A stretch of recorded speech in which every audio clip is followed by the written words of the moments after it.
favor. Perfecto, ok. Toma foto, por favor, a la asistencia y después me la envías para mandárselo al jefe de curso. Sí, doctor, la descargo ahorita entonces. Ya, por favor. Ya, doctor. Se volvió a poner en modo normal. Sí, sí, doctor, lo que pasa es que para poder entrar y salir tengo que disminuirlo, disculpe. Voy a descargar ahorita la asistencia. Ya, ya, ok, ok, no te preocupes.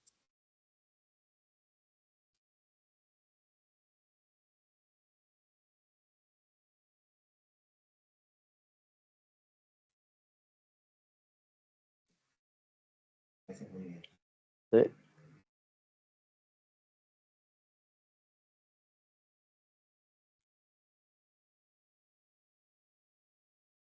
Listo, doctor, la asistencia ya fue descargada. Proyecto la pantalla completa y iniciamos. Perfecto, ok.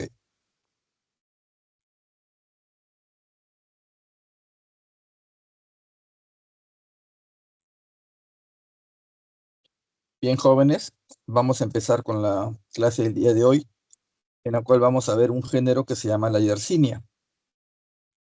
Esto es una enterobacteria, ojo, ¿ya? Entonces, ya deben haber hecho otras clases de enterobacterias. En este caso, cuando hacemos la coloración gram, vamos a ver bacilos gram negativos. No nos dice nada más, ¿no? A diferencia de los cocos y otras formas que se pueden distinguir más rápidamente. Entonces, para identificarlas, se realizan una serie de pruebas, cultivos y pruebas bioquímicas para tratar de identificarlas y ver cada género. Y ahora vamos a ver un género que es la Yersinia, que lleva su nombre a su descubridor Alexander Yersin, y que es una enterobacteria que es causante de una de las enfermedades más mortales que ha vivido la historia de la humanidad y que todavía hay pocos que persisten. Pasemos a la siguiente, delegado.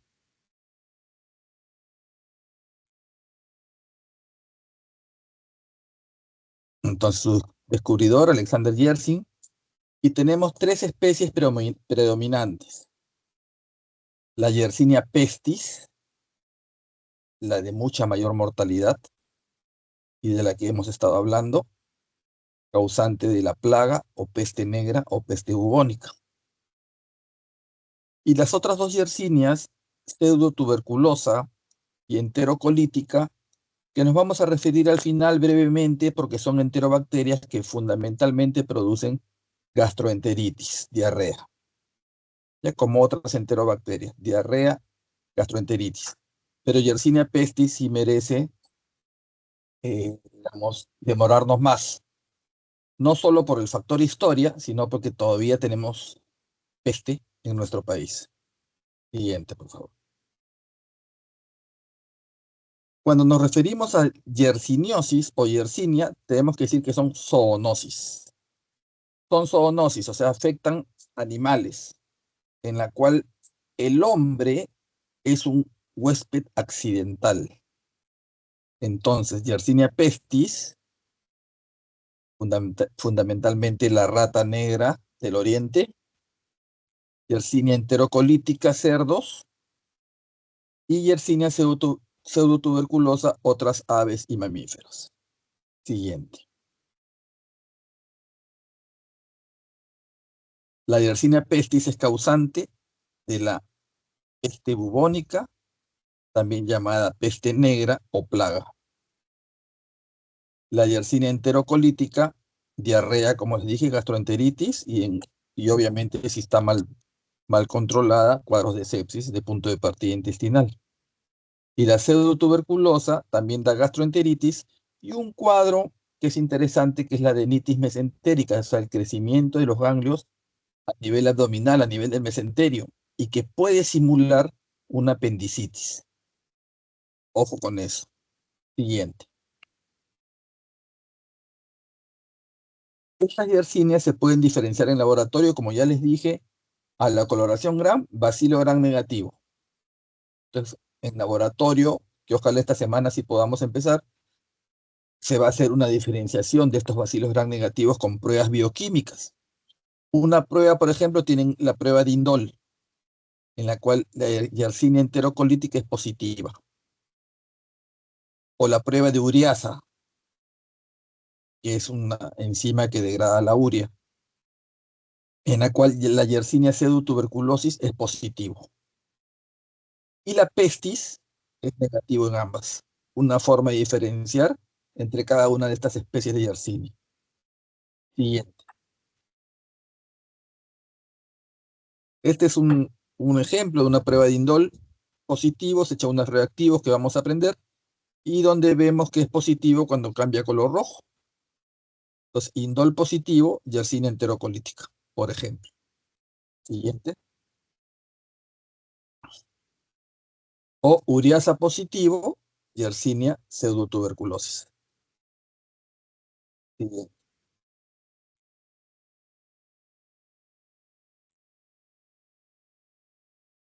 Otras pruebas como oxidasa, todo lo que es peste es negativo.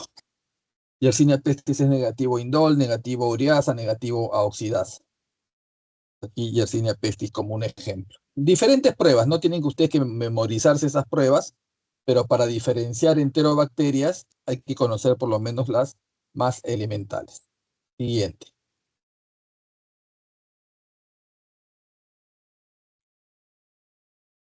Son bacterias catalasa positivos, ya sabemos lo que es la catalasa. Siguiente.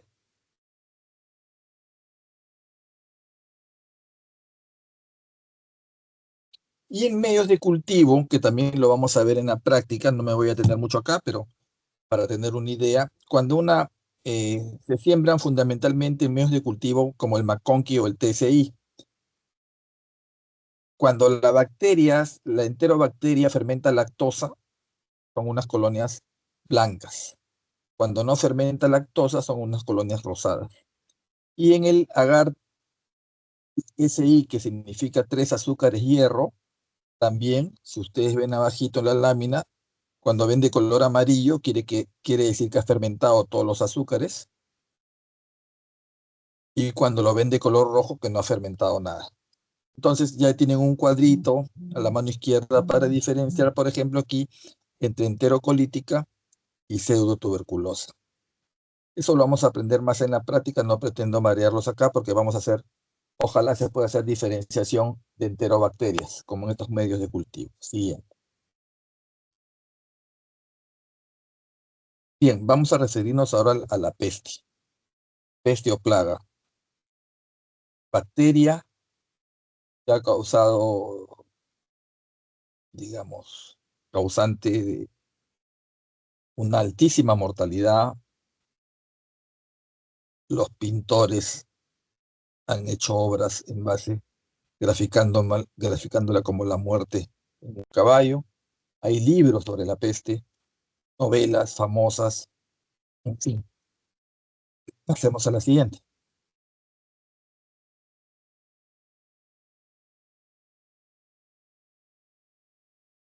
Siguiente lámina, delegado. Hagamos un poco de historia. La peste o plaga es una enfermedad de la antigüedad que ha persistido hasta la actualidad. La primera pandemia se dio en el siglo VI después de Cristo y duró 60 años. Fallecieron aproximadamente 100 millones de personas. Siglo VI. La segunda pandemia, llamada la peste negra, en la Edad Media, siglo XIV, asoló toda Europa. Ustedes han visto películas sobre eso. El cercano Oriente, la India, China. Solo en Europa murieron 25 millones de personas, que en ese tiempo, siglo XIV, era la cuarta parte de la población total de Europa. Entonces, imagínense el terror que se tenía cuando se aparecía un infectado por peste. Siguiente. Y tenemos una tercera pandemia, que es la actual, que se inició en China en 1860, se expandió a América del Norte y la India, y solo en la India murieron 10 millones de personas en un periodo de 20 años. Alexander Yersin aísla el germen, la bacteria causante de la enfermedad, en 1894. O sea, recién en un lapso de 130 años conocemos recién de toda la historia, conocemos quién es el causante de esta enfermedad. Siguiente. Otro gráfico otra pintura que pretende ilustrarlos respecto a el terror que ocasionaba esta bacteria, la siguiente, o esta enfermedad.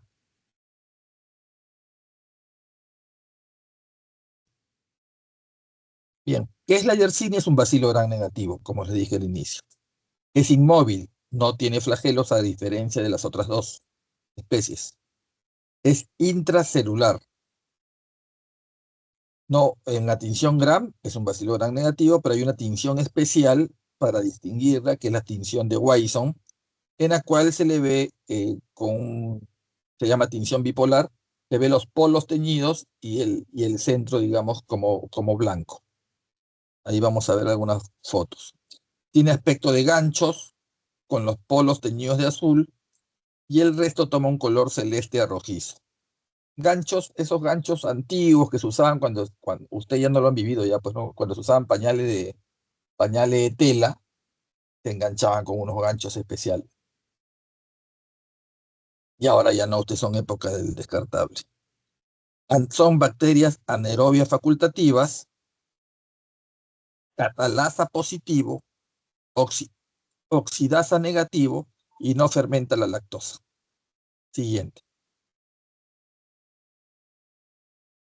Esta es la coloración de Wison. Si ustedes pueden distinguir en la imagen, pueden observar los bacilos con los polos pintados y el centro claro, a veces asociados en grupos de 2 o de 3. Esa es la Yersinia. Es como un gancho de pañal que ustedes después lo van a buscar por su Google. Siguiente. Aquí hay otra lámina de blanco y negro, también ahí hay unas donde señala el punterito, la Yersinia con los polos pintados y el centro claro. La misma coloración de Wison, para distinguir la Yersinia pestis. Siguiente. Aquí los ven ya como en cadenas, como streptobacilos, que agrandan la imagen. Ahí al centro tienen como ganchitos. Polos pintados, centro claro. Entonces, suficiente para distinguirlo. Ojo con la coloración de Wison o tinción bipolar. Siguiente. Microscopía electrónica. Siguiente. El cultivo de esta bacteria. Crecen a temperaturas de 0 a 43. Eso no les voy a preguntar. Lo que interesa es que crecen a la temperatura del ser humano.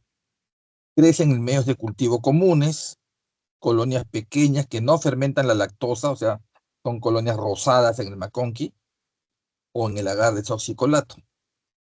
En agar sangre no producen hemólisis, no utilizan el citrato, la urea o el indol. Entonces, si les ponen alguna pregunta de estas de Yersinia, si produce indol, si produce citrato, si produce oxidasa, todo es negativo.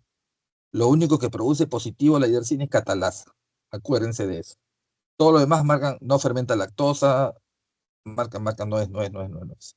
Siguiente. Por si se le ocurre preguntar a la doctora jefa de práctica, que le gusta preguntar esas cosas. Siguiente. La estructura antigénica para ver cómo se reconoce la Yersinia si queremos hacer alguna prueba de anticuerpos. Tenemos el antígeno F1, que es antifagocítico y tiene dos fracciones, la 1A, 1B. El antígeno B y B doble, que están implicados en proliferación rápida y en la sepsis. Las proteínas de membrana que se llaman JOPS, proteínas de superficie de la Yersinia, y que tienen que ver con su virulencia. Siguiente. Otros factores que son determinantes de la patogenicidad, o sea, hacen que la Yersinia sea más virulenta. eh, dependen del calcio. Cuando están privadas del calcio, disminuye su multiplicación. Producción de una toxina que se llama pesticina, que inhibe el crecimiento de otras enterobacterias, como Escherichia coli, por ejemplo. Produce coagulasa, acuérdense de la coagulasa, y lo vamos a ver cuando veamos por qué es importante la coagulasa en la diseminación de la enfermedad. Y fibrinolicina, promueven diseminación desde el sitio primario de la infección. Como es un gran negativo, tienen su lipopolisacárido de pared celular que se comporta como endotoxina y que ya lo han visto en fisiopatología como causante de fiebre y también de shock. Ojo. ¿Ya? Siguiente. Absorción de pigmentos. Las cepas virulentas absorben emina y tinturas aromáticas, por lo que forman colonias muy pigmentadas. A medida que pierden su pigmentación, disminuye su virulencia. Una toxina murina que afecta solo a ratones con una dosis letal mínima, una dosis letal 50 de 1 microgramo. Y otro antígeno pH 6, que su ausencia reduce en 100 veces la dosis letal en 50 en ratones. Es una serie de sustancias que se han encontrado en la Yersinia como determinantes de su patogenicidad. Siguiente. Bien, hablemos un poco de la epidemiología de esta enfermedad. Les decía que es una enfermedad mundial. Actualmente se reportan hasta 3.000 casos anuales, ya con una mortalidad del 8%, a pesar de que ya descubrimos la bacteria y que tenemos un tratamiento, todavía es una mortalidad muy alta. Felizmente hay pocos casos, pero los países que reportan más de 100 casos por año en Sudamérica, Perú y Brasil. Siempre somos número uno en estas cosas. O sea, nosotros tenemos casos de peste. Ojo, para los que van a hacer su serum y les toque una zona de peste. Ahorita les voy a decir dónde. El mayor reporte de casos, Vietnam, Tanzania, Madagascar, Congo, la India y China. China y la India pues son los países más poblados. Siguiente. La peste en el Perú, el último brote importante que tuvimos. Ojo, no quiere decir que no haya, sigue siendo endémico. Pero en el último brote, se los puse acá en un reporte en el año 2010. El Ministerio de Salud confirmó en la provincia de Ascope, en La Libertad, ojo, los que van a escoger Ascope para su serum, 17 casos de peste bubónica en 12 y peste neumónica en 4. La peste neumónica es digamos, la que propaga las epidemias. Y la forma más grave, la septicémica, en 1. Dice acá, durante la investigación se aislaron 10 cepas de Yersinia pestis en personas, roedores y gatos domésticos. Ojo con los gatos también. Siguiente. ¿Por qué este reporte? Porque se infectaron 2 médicos, o mejor dicho, un médico residente de 35 años, él sobrevive, y un estudiante de medicina de la Universidad de Trujillo, Félix Ugaz León, 21 años, seguramente haciendo su internado o haciendo la rotación. Se contagia de peste y fallece el 27 de agosto a los 55 días, luego de una larga y penosa lucha para salvarle la vida.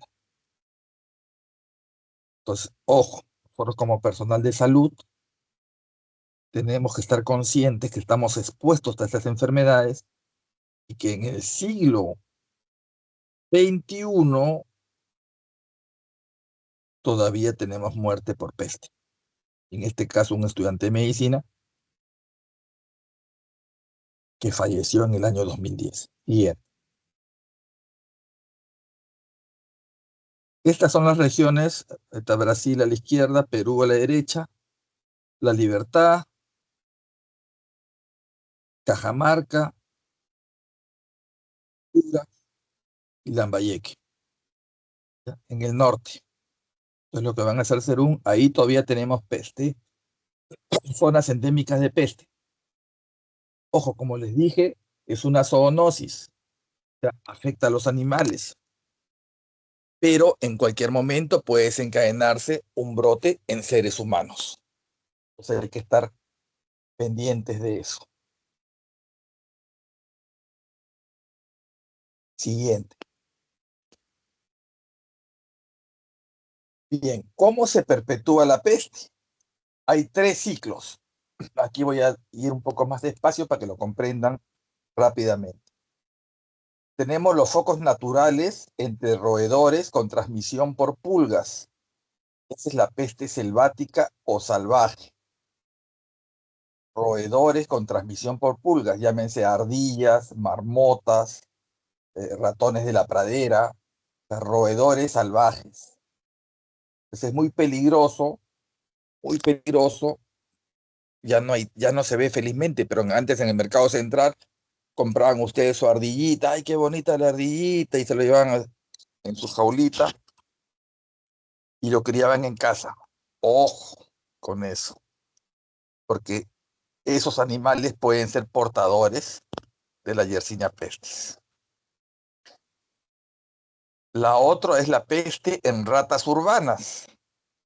Es transmitida también por pulgas. Es la llamada peste urbana o peste doméstica. Entonces, una peste selvática en roedores salvajes y una peste urbana en ciudades por las ratas, ¿no? Por las ratas. Entonces, ¿cómo se adquiere la peste humana? ¿Cómo la adquiere el ser humano? Se contagia de peste por contacto con uno de estos 2 ciclos, ya sea la peste salvaje o la peste doméstica. Y se transmite por diseminación neumónica o rara vez por picadura de pulga humana. Ahorita vamos a hablar de esos factores. La peste urbana, causa principal de las epidemias, es una epizootia a nivel de la rata negra que vive cerca de las viviendas. Se afecta principalmente la población de los puertos. Las ratas del oriente, la rata oriental de la China, de la India, llegan por los barcos.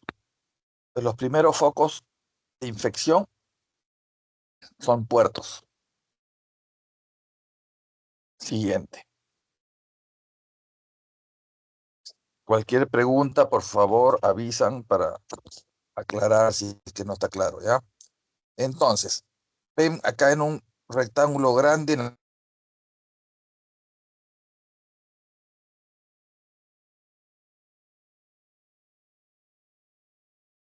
ardillas, conejos, liebres, pero ojo, también mencionan gatos. ¿Ya? No es tan frecuente con los gatos. Entonces, en esos reservorios animales, a través, ven ustedes la flecha más gruesa que va hacia humanos, la de la izquierda, picadura de pulgas, fundamentalmente. O si yo trabajo con estos animales, tejidos, contacto directo con los tejidos animales, una flecha menor, y una tercera flecha, inhalación respiratoria de las secreciones. Esto, por ejemplo, cuando hay la peste neumónica. Pues, a través de eso me puedo contagiar yo de peste. Y de humano a... Se me fue la señal, ya volvió. ¿Están escuchándome bien? Sí, doctor. Sí, doctor. Sí, doctor. De humanos a otros humanos es a través de inhalación de las gotitas de flúor por la tos. O sea, a través de una peste neumónica. ¿Correcto? Bien, vamos a seguir insistiendo en eso hasta que se les quede grabados. Siguiente. Bien, acá tienen una lámina que también va a ayudar. Tienen los roedores salvajes que se contagian entre ellos a través de las pulgas de los roedores. La pulga pica, succiona la sangre y a través de esa esa sangre está infectada con Yersinia y vuelven a picar a otro roedor. Accidentalmente puede infectarse un ser humano. Por una picadura de la pulga se fueron de viaje a la selva y ahí les pica una pulga y les contagia. O en casa están las ratas, la rata negra o la rata de ciudad. Igual, la pulga se transmiten entre ellos, son epizootias, o sea, zoonosis, y accidentalmente pica esta pulga de la rata, pica al hombre. Entonces va a dar la peste bubónica. Este hombre infectado hace la peste neumónica y con la tos hace la epidemia y contagia a todos. Ahí ven esa lámina, ¿no es cierto? Ya para hacer el factor epidemia entre muchos humanos es a través de la peste neumónica.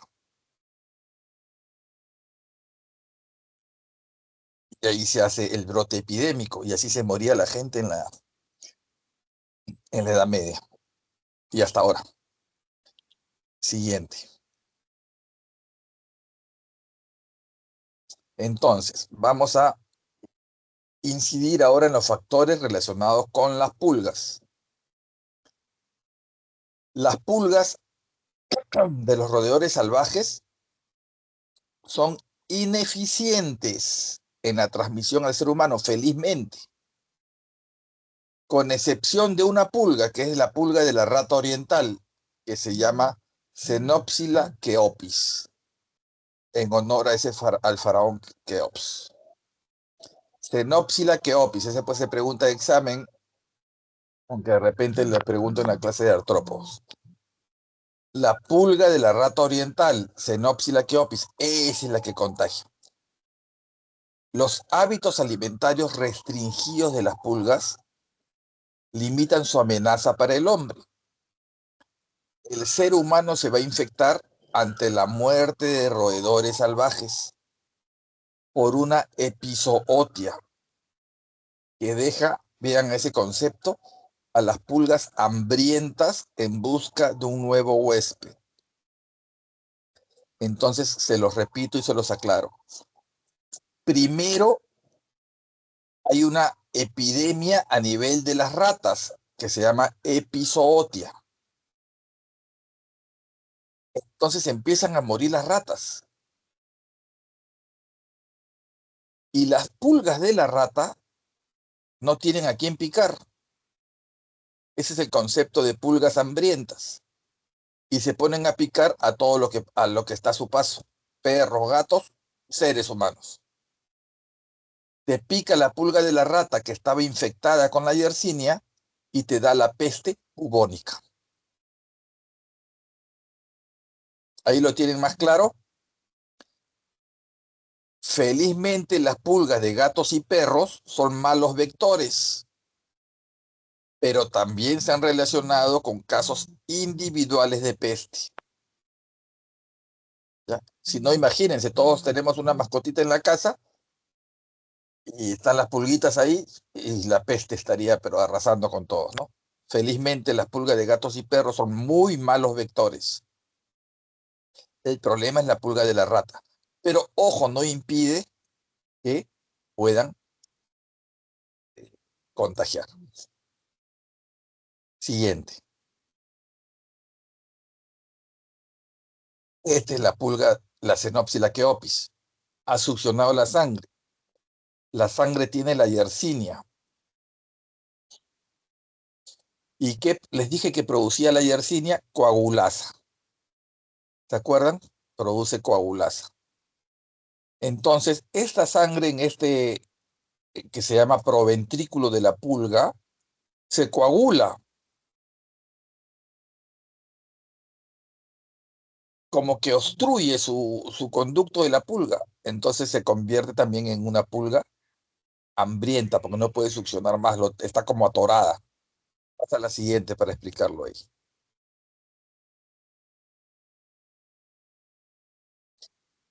La pulga puede vivir hasta 15 meses. Ya son resistentes a los insecticidas. Y acá dice bien claro, la pulga ingiere la Yersinia al picar a un roedor infectado. En el estómago de la pulga, en esta que le dije proventrículo, la sangre infectada es coagulada por la coagulasa y el proventrículo se obstruye, lo que ocasiona lo que se denomina el bloqueo de la pulga. Durante los intentos posteriores para alimentarse, la regurgitación, una especie de vómito, del material infectado ocasiona la infección de un nuevo huésped. La pulga hambrienta también se vuelve menos exigente y puede picar al ser humano. ¿Quedó claro el factor relacionado con las pulgas? ¿Desean que repita algo o ya está claro el concepto? Resumo. Xenophila Keopis, pulga de la rata. Primero hay epizootia, mueren las ratas. La pulga se vuelve menos exigente para picar otros mamíferos. Y de paso, ahí lo que se llama el concepto de bloqueo de la pulga. Por la coagulasa se obstruye su proventrículo y también se vuelve menos exigente con su huésped. ¿Quedó claro, chicos, para seguir? Sí, doctor, todo claro. Sí, doctor. Perfecto. Siguiente lámina, muy bien. Ahora, ¿qué pasa con los roedores? Pues en países desarrollados, las medidas de prevención en las grandes ciudades han controlado la peste urbana. ¿Qué géneros constituyen el reservorio de la peste selvática? Son ardillas, por favor, no compren tu ardillita en el mercado central, marmotas, ratones de campo, ratones de agua. Ahora he visto ardillas ya sueltas en algunos lugares de Lima. Creo que hay una zona que están poblándole de ardillas, pucha, ojalá que no nos traiga peste. Marmotas, ratones de campo, ratones de agua. Miren, no he encontrado el cuy ni el hámster. Felizmente, porque nosotros tenemos cuy, pues, en toda nuestra sierra, ¿no? Entonces, menos mal. Pero por si acaso, si alguien me encuentra, si el cuy también puede transmitir, pucha, sería un peligro. Y el hámster, porque también los niños ya quieren tener su hámster. Entonces, el contrabando de roedores salvajes constituye un peligro potencial de diseminación de la peste. Ojo, ya con estos roedores salvajes. Siguiente. Y esta es la rata negra o rata de la ciudad, la rata urbana. Este es el agente principal de la peste en las ciudades. La siguiente es el huésped y la pulga, por supuesto, el que transmite.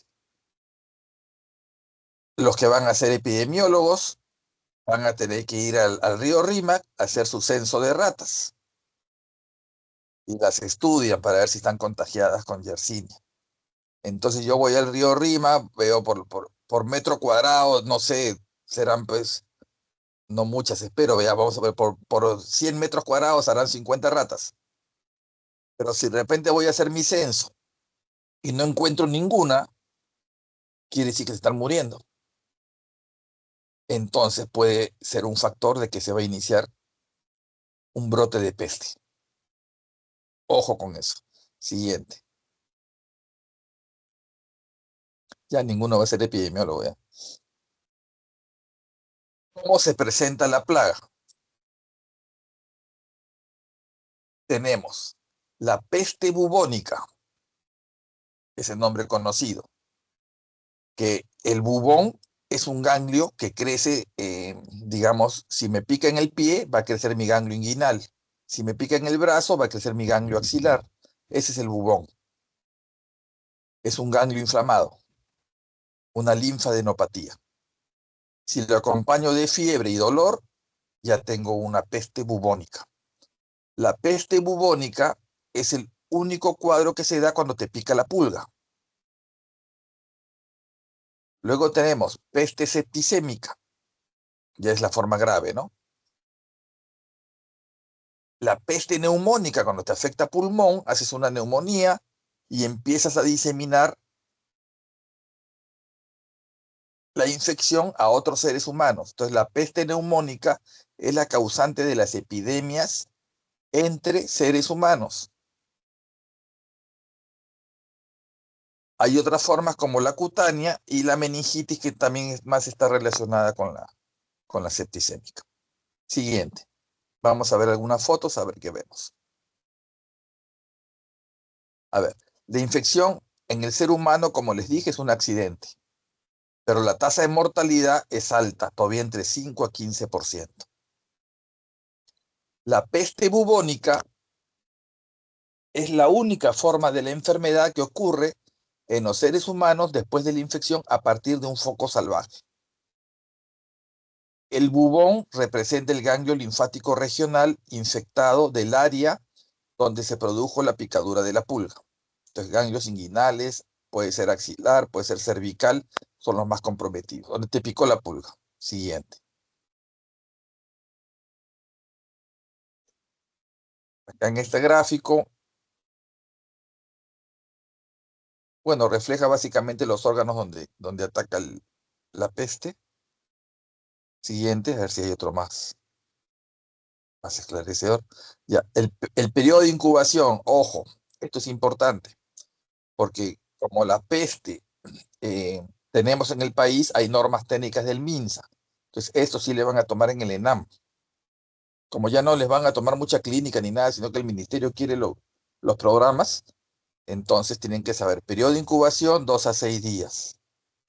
Sus síntomas prodrómicos, escalofrío, fiebre, malestar general, náuseas, dolor en extremidades y espalda. Síntomas inespecíficos. Hasta que aparece el bubón, el ganglio, que es muy doloroso, pero obviamente es un ganglio inflamado. Pueden haber otras causas de linfadenitis aguda. Pero se añade conjuntivitis. Entonces hay una triada clínica para reconocer la peste que consiste en fiebre, conjuntivitis y bubones regionales. No se olviden de esa triada. ¿Ya? Fiebre, conjuntivitis, bubones regionales, y están en Piura o en Trujillo, ni modo.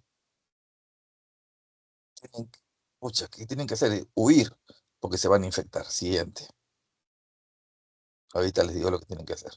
Entonces, ven ustedes acá en la región inguinal, ganglios inflamados, el bubón. Acá en la figura de arriba, en el cuello, un bubón bien doloroso. Siguiente. De la peste bubónica. Hasta ahí no tienen por qué contagiarse, salvo que el paciente esté haciendo infección en el pulmón, una neumonía. Siguiente, por favor. El bubón nuevamente, siguiente.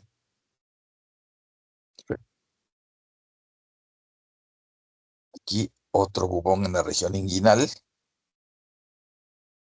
En la región inguinal está el ganglio crecido. Estos son los médicos de la peste, que también son famosos en libros, en novelas, y que con eso, retrocédelo un poquito para explicarles. Iban con ese médico de la peste, agrándalo. Iban con esa vestimenta y esa mascarilla. Donde había peste, solamente iban a verificar después todos los que murieron, si alguno sobrevivió, ¿no? Y incendiaban las casas, todos estos. Iban con eso para no contagiarse. Siguiente, ahora sí.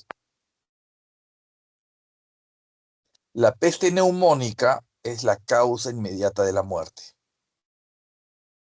Periodo de incubación 1 a 3 días, o sea, es rapidito. Hoy día me tosen y mañana tengo peste. Por eso su alta mortalidad. Muy contagioso. Se producen derrames pleurales hemorrágicos, producto de émbolos sépticos procedente del bubón. También se adquiere por inhalación de gotas de saliva de otra persona infectada. Si el paciente no recibe tratamiento, muere en el lapso de 48 horas. Ojo con eso. Y la enfermedad es altamente contagiosa. Siguiente. El pulmón se destruye, como pueden ver ustedes ahí. se destruye. Siguiente. Y la peste septicémica, por supuesto, ya es el cuadro más grave de todos. Tasa de mortalidad altísima, alto grado de bacteriemia, y hay compromiso del sistema nervioso, la meningitis que les dije, ya con todo el cuadro de, de un shock séptico, pues, ¿no? Con CID, trombos, microinfartos en todas las áreas del cuerpo. Siguiente. Paciente con su peste bubónica y que ha hecho una sepsis por Yersinia. Siguiente.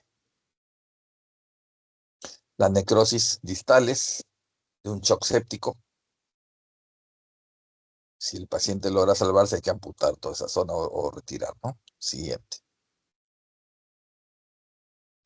Tratamiento. Yersinia tiene tratamiento, sí, y por supuesto hay que enfocarnos en la prevención. Tratamiento con doxiciclina para la peste bubónica en mayores de 9 años. También puede usarse cloranfenicol tetraciclinas. La cosa es reconocer rápido y iniciar el tratamiento rápido. Cotrimoxazol en menores de 9 años. Yersinia es felizmente sensible a los antibióticos. Streptomicina, peste neumónica y septicémica. Tratamiento de elección. Existe una vacuna a base de bacterias muertas para el personal de laboratorio que va, digamos, manipular los tejidos o las secreciones que pueden estar infectadas de Yersinia.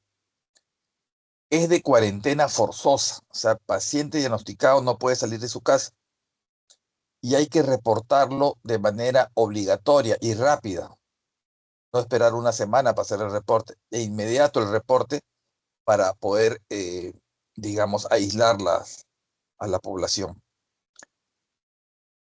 Prevención, difícil de hacer, evitar el transporte de ratas en barcos y aviones,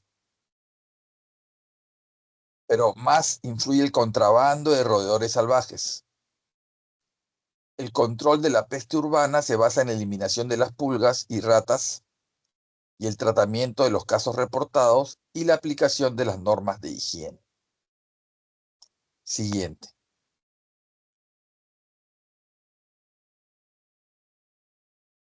Es un contacto y un contacto cercano. Entonces, toda persona que ha visitado y o permanecido en la casa del enfermo un periodo de 7 días antes y 14 días después de la fecha de inicio de la enfermedad,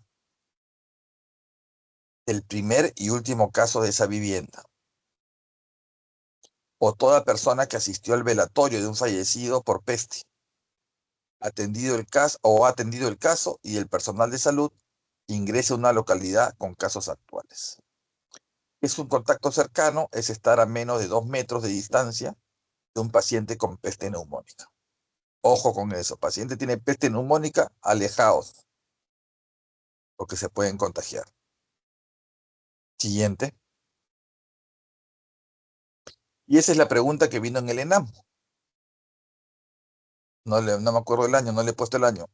¿Se considera un contacto cercano de peste neumónica? A ver, respondan. Letra C. Letra C, estar a menos de 2 metros de un paciente. Ojo, ¿ya? Siguiente.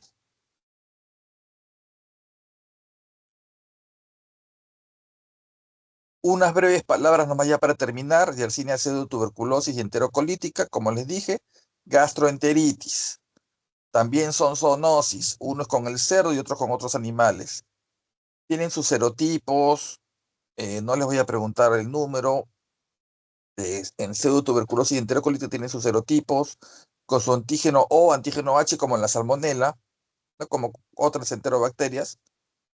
Pasa a la siguiente. Tienen flagelo, bacilo con flagelos. A la siguiente. En la enterocolítica, 27 serotipos, también con su antígeno O y H. Los que más se relacionan con infecciones humanas, el O3, el O8 y el O9. Y cómo se infecta uno con ingesta de agua o alimentos contaminados. ¿Contaminados por qué? Por heces de animales infectados. Mamíferos, anfibios, aves. Se puede encontrar en las carnes de cerdo, vaca, cordero, etcétera. Ostras, pescado y leche cruda. Pues uno tiene mala higiene, come en cualquier lugar que no tengan higiene, eh, estos ambulantes que venden de todo, entonces te tomas el alimento contaminado y te da la diarrea, ¿no? La diarrea. Siguiente. Un cuadro similar, pásalo nomás, pásalo.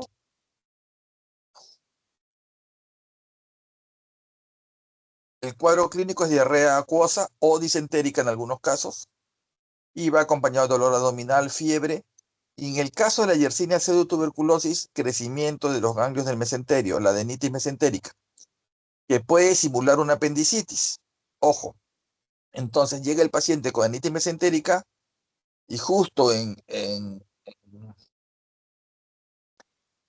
lo examinan abdomen y simula un Maburni positivo, pues lo terminan operando, ¿no?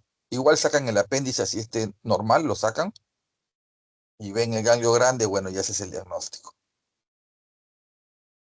La prevención, como cualquier prevención para uno no contagiarse de diarrea, lavado de manos y por supuesto comer en lugares que tengan buena higiene. Siguiente. Las referencias, el Murray clásico, el Cincer, el Yawex, y acá sí les he puesto, porque eso de contacto cercano, están las normas técnicas del Ministerio de Salud. Hay una norma técnica del Ministerio de Salud para peste, y no me queda ninguna duda que para este nuevo ENAN que toma el MINSA, va a tomar de las normas técnicas de peste, tuberculosis y de todas las normas que tiene el Ministerio de Salud, porque son los programas que maneja el ministerio. Entonces revisen, por favor, no le he puesto el año porque yo he revisado una norma técnica que pueden modificarle, que gente las modifican cada 5 o 10 años. Entonces la más actual que consigan, están generalmente las consiguen en PDF en el Google. Bájense la norma técnica de peste y ahí van a tener más conceptos. Lo que es contacto cercano, caso sospechoso, caso confirmado, cómo confirmas la peste, las medidas de prevención, y de repente está actualizado ya las zonas para que ustedes puedan escoger bien su posta. Y bueno, si les toca peste, pues imagino que le darán 10 puntos y van a la peste, ¿no? Porque al ministerio no le interesa la vida de los serumistas, sino quién hace más puntos. Bien, jóvenes, preguntas, por favor.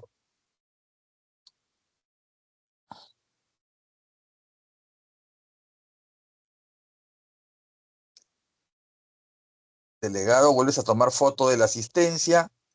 Si no hay más preguntas, ya nos vemos el día miércoles en la práctica. Sí, doctor, justamente he descargado. Le mando esta última lista de la asistencia. Perfecto, ¿ya? Perfecto, doctor. Mándame, listo. Y buenas Ya le tardes estoy con mandando todos. esta última lista ahorita por su chat de WhatsApp, doctor. Muchas gracias por la clase. Listo, buenas tardes.